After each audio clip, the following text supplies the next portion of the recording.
of you know, and all of you are aware, and since many of you during your introductions have talked about being fixture designers or product designers, I think fixturing plays an extremely important role in any manufacturing process. I have not been a designer myself, but a user of fixtures. And more often than not, if you talk to production people, and they will say, what are the chances of getting your fixture right the first time? Invariably, fixtures need to be tweaked, they need to be modified, rectified, and so on and so forth. This has been the case and experience of many of us in the manufacturing and production streams. So, a fixture, if designed well, can definitely lead to tremendous reduction in the lead time of a new product development or the evolving of a new process. So, fixture designing becomes very crucial in terms of reducing the lead time, in terms of the ability to switch batches quickly. So, concepts of SMED and things like that. So, and today with, BS4 and BS6 and all that going on, the accuracy requirement of components has increased dramatically. So, this needs a review of the design principles. So, fixture designing is proving to be an extremely important aspect. Friends, welcome to IMTMA for this 5 days program on design of work holding fixtures. So I will be with you for 2 days, today and tomorrow. Unfortunately, the time at our disposal is very short. Normally, we conduct this program for full day for 5 days, that is 8 hours per day.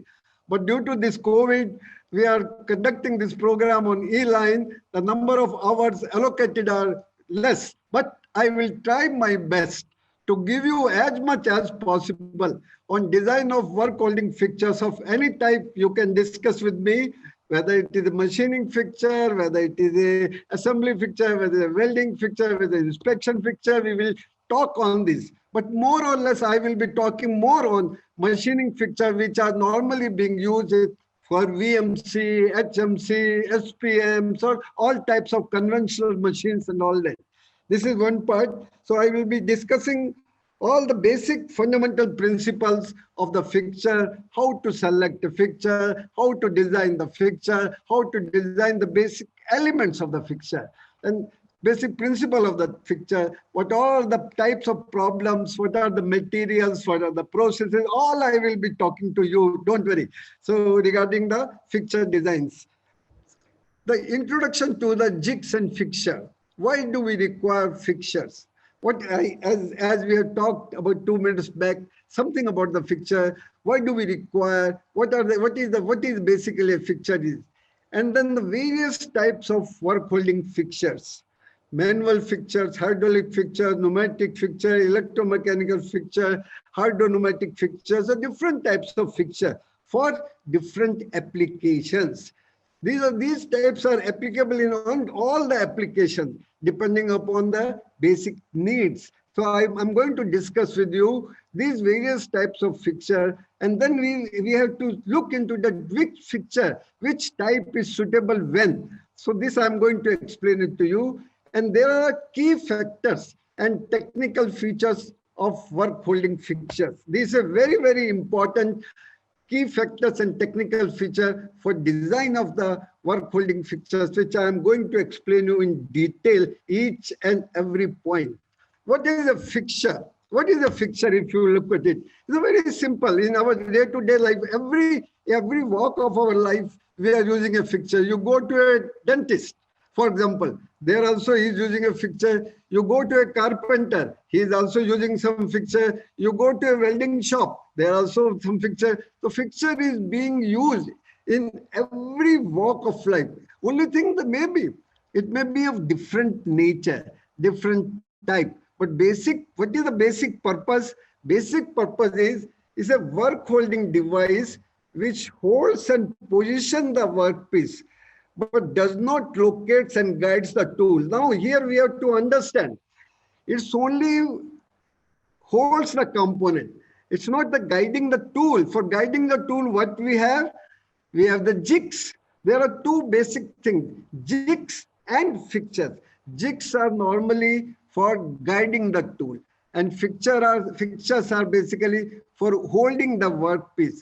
But there is one catch in this. What is that catch?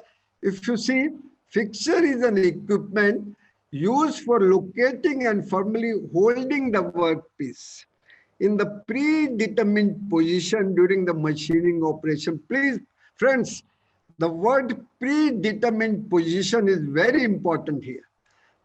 You can take a component, you can keep the component, you can hold the component, you can do the operation, and you can achieve whatever you want. Maybe the operation is being done.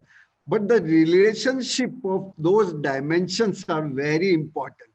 So the predetermined position, which consistently you have to keep it in order to achieve the desired dimensions. Suppose we don't fix the position in a fixture. We just keep the component, clamp the component, locate the component, do the operation. Second time when we keep the component, maybe the position is changed. So we may not get the dimension, what references, what we want. We may not achieve those accuracies.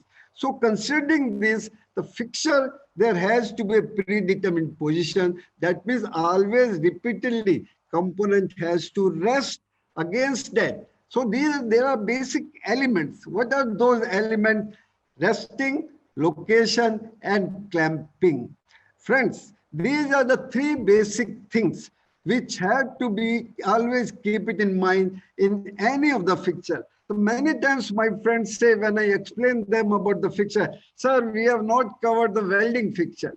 We have not covered the fixtures required in the painting shop. We have not covered the fixtures required. Basic principle of the fixturing is always same. It is only the clamping force. It is only the resistance force against maybe the weight of the component, maybe the cutting forces. Now, why do we require the fixture? Basically, as I have talked to you, to hold the component and to take care of the forces, cutting forces, to avoid the distortion of the component during the machining, to avoid the shift of the component during the machining, to accurately position and locate the component with respect to the defined references, with respect to the predetermined position, with respect to the datums from where we are going to control the dimensions, where we are going to do the operation with respect to those datum, to get the desired accuracy onto the component consistently from interchangeability point of view. The selection criteria for the types of clamping system, what is that for pneumatics, for hydraulics, for hydropneumatic, depending upon the cost. I have already talked to you, but this has been grouped so that just as a quick reference, you can get it. But in addition to the cost, is, as I said, the lowest pneumatics, hydraulic is very high, but it pays you if you see the number of productivity, number of component produced, cycle time reduced, and accuracy, rejection rate reduced. This is where this helps you. So when the volumes are more, when normally we prefer to go in for a hydraulic, when the components are thin type of components, aluminum component, this is very much useful. As I said, manual, when we have the prototype development or the batches are very low or our budget is very low. Clamping forces, I have already talked. Clamping cylinders, number of cylinders are limited in hydropneumatics here. The types, the size and number of cylinders. The clamping strokes, in pneumatics and hydraulics, there is a wide range of strokes are possible. But here, because of the volume of the oil, what we have, there it gets limited to something 50 mm and the size of the cylinder. Then impact while clamping. In pneumatics, there is a big impact because of the air force pressure onto the actuator. It gives a little noisy effect. Reliability. Hydraulic fixtures are very highly reliable. I will say mechanical, yes, even electromechanical is highly reliable. Pneumatics is reliability is not very high, but if we have a good booster cylinder in the line, because it depends upon the basically the compressor availability, a good compressor availability. So the reliability of it depends upon the what is the input pressure which is coming from the line basically. Then the sequencing. sequencing of the system, then piping and circuit, oil heating problem, pneumatics, it is not there. In hydraulics, this problem is there. So it has to be taken care by having a suitable chiller or by the size of the power pack what we have. So these are some of the advantages of each system and some of the disadvantages. What are the basics of the basic fixture design? What are the while designing? What are the points which we have to look into? Now, if you look at this figure here, the first is the repeatability. The repeatability of the dimensions, what the operations, what we are doing, there the repeatability of those dimensions have to be there. The fixture has to be designed in such a way that we get the consistency in the dimension of the operation what we are doing. Safety of the, I have already talked to you this in detail. Safety of the operator, safety of the machine, fatigue of the operator, that he should not get the fatigue while loading, unloading. The ergonomics we have to take care. Then comes the family of the component, where many times the customer, he gives a family of the components. Components looks alike, but they are different in sizes.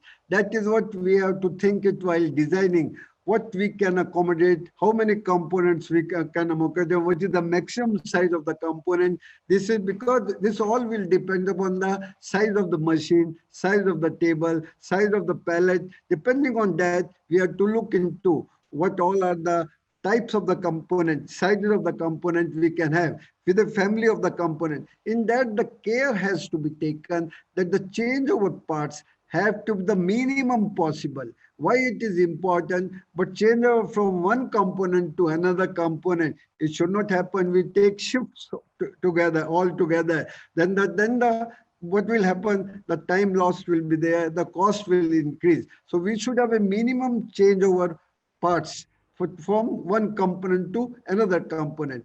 Now I will move on to what is the basic principle of the fixture design. The basic principle which has to be followed when we start the designing of the fixture, when we start looking into the basic resting point, basic orientation point, basic clamping point. So what is that principle? Basically, the principle is known as 3-2-1 principle. Always remember 3-2-1 is the principle for the design of the basic fixture.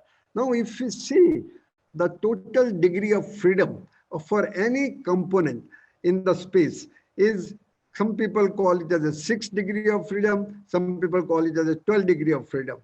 So what are those 6 degree of freedom? If you look at it here, X, Y, Z, these are the 3 linear, and X, Y, Z, clockwise, anti-clockwise, these are the rotational degree of freedom. Now I will explain you the interfacing of the components, which are very, very important before we release the fixture. What is the interfacing?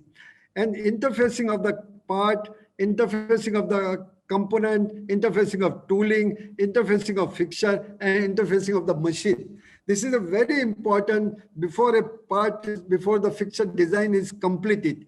Now this is an example to show you that there's a part, some component where we have to do the operation. The data sheet, the RFQ says that the component, this green what you see holes are made, this green surface is machined, this surface is turned and facing is done. We have to do the drilling operation inside this hole. This is one part. We have to do the drilling operation. And after drilling operation, you have to do the boring operation. After the boring operation, this is one setup of component. So we have to finish up to boring. One fixture has to be designed. Similarly, the customer says on that fixture itself, you have an intermediate operation where one bush is to be fitted and you have to do the finished boring operation and do the milling operation here. So he wants a fixture which is where setup 1 and setup 2, both should be able to do it. And he should be able to take one component, finished component of setup 2 every time. The setup component 1 he will make, press the bush, bring the component, do the setup 2, take one component. Or He may like to do setup two components at a time, or he may like to do setup two components at a time. This is what the customer looking for. So now we have to check when we design the fixture, how we can give a fixture which is suitable for his requirement, a common fixture with a minimum changeover component, and within least possible time we can do this. So with the process wise, how we go, so first of all, you make a pre-machine condition of the component. That means how the component will be presented to the machine. That means where will be the resting, where will be the clamping, where will be the location, where will be the orientation. Once we have made a pre-machine condition of the component, rest, locate, clamp, orient. This is done. Then we have to prepare a post-machine condition of the component. That what operations are being done on the machine, those dimensions are to be put in the onto the document that these are the operations. Then we have to prepare, yesterday I was explaining you the tool layout. This is what is a tool layout. When we say the tool layout, this is the tool. If you look at it, this is the tool. This is the tool which is going to do the drilling. This is the adapter, and this is the spindle face. Now, for the right hand side, again, tool, adapter, and spindle face. That means with respect to the component, you have the spindle face coming at this level. This is when you have done the drilling operation. When you are doing the boring operation, this is again the spindle face is here, tooling is marked here. Spindle face is here, tooling is here. That means you are doing the boring, counter boring, whatever is there. But the spindle face level is here. Now look at that. Here the spindle face level, if you see, is at this point. Here the spindle face level is at this point. Here the spindle face level is this point. This is where we have to check that the machine, the spindle can come up to this level. This is, suppose this is the minimum level. It should be able to come up to this level plus some reserve stroke. Means theoretically, I want up to this, it should be able to come with some reserve stroke up to this level. Also, when I remove the tool should come out of the component. It should go back. It should be out of the component. That means this should go up to this level. This is where we have to see at the minimum position and the rearmost position and the frontmost position. This line should be within the machine technical specs. Now this is the boring. Now here, this is the finished boring. The same drilled hole after semi-finished boring. This is the finished boring operation of the bore. This is this after bush pressing. Here it is the finished board, both the boards. At the same time, the cutter, the milling operation at the rear end. So friends, this is what is absolutely required. You have to draw it in a sketch form, in a drawing form, in a document form, such that you know where is the spindle position with respect to this tooling. Look at that, how close it has come. There's no overhang, is minimum here. The minimum overhang, we have kept it so that the tool has come up to the minimum position of the component. Here, if you, because this is the cutter, this cutter has to come out like this, come out like this. So we have to see that the slide, the spindle can come right up to this position. This is what is the tool layout.